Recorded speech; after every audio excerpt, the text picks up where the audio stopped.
Le procès du putsch s'est poursuivi ce mardi au tribunal militaire avec les plaidoiries des avocats des accusés. Ceux de Abdoulaye Dao et de Hussein Faisal Nanema ont défendu la cause de leurs clients. À la barre, ils ont réitéré l'innocence de ces deux accusés dans les événements de septembre 2015.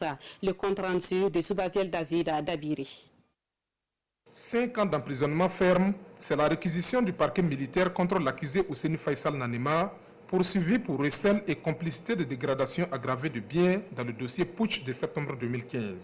Ce matin, son conseil maître Zaliatou Aouba revient sur les faits, dénonce la procédure et fustige ce qu'elle qualifie de déductions simplistes et évasives du parquet militaire. Selon l'avocate, à la date du 17 septembre 2015, Hussein Faisal Nanema s'est retrouvé au rond-point des Martyrs en compagnie d'autres jeunes pour, je cite, prôner l'inclusion aux élections en vue. Sur place, poursuit Maître Aouba, des jeunes ont décidé d'aller saccager le domicile de Salifou Diallo. Faisal Nanema alerte des militaires pour les dissuader. La calmie revient.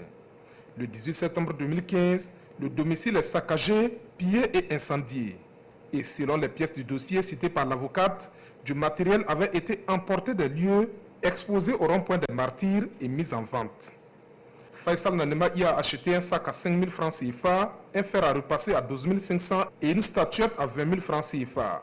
Des objets qu'il revendra au même prix aux agents d'un hôtel de la place.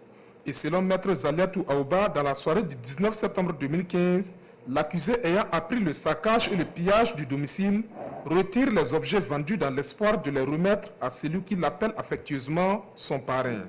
Ce sont là les faits, s'écrit l'avocate qui s'adonne à une série de questions. De quelles pièces le parquet tire les déductions selon lesquelles il a acheté les objets tout en sachant leur origine frauduleuse? Quelles sont les preuves qu'il est l'auteur moral de l'incendie du domicile de Salifou Diallo, comme le mentionne le juge d'instruction? Quel jour a-t-il conduit des gens au domicile de Salifou Diallo comme le prétend le parquet militaire? Comment peut-on prétendre qu'il est coupable de recel sous prétexte qu'il a acheté des objets à bas prix sans indiquer les prix sur le marché? Après plusieurs développements sur la non-constitution des infractions reprochées à l'accusé, Maître Aouba demande son acquittement. Une thèse que Faisal Nanema soutiendra à la barre. Un peu plus tôt dans la matinée, le capitaine Abdoulaye Dao souhaitait à la barre le repos des armes des disparus et un prompt rétablissement aux blessés des événements de septembre 2015. Pour introduire les plaidoiries des accusés, Abdoul Nafion Nebié et Amadou Zongo, Maître Alexandre Sanoudi soulève une question prioritaire de constitutionnalité dont l'objet est la remise en cause du régime de la transition. Pour l'avocat, les articles 109 et 110 du Code pénal parlent d'attentat à la sûreté de l'État à la condition qu'il y ait un renversement d'un régime légal. La question est donc de savoir si celui de la transition était légal. Le tribunal portera-t-il la requête devant le Conseil constitutionnel? Réponse demain à 9 h au tribunal militaire de Ouagadougou.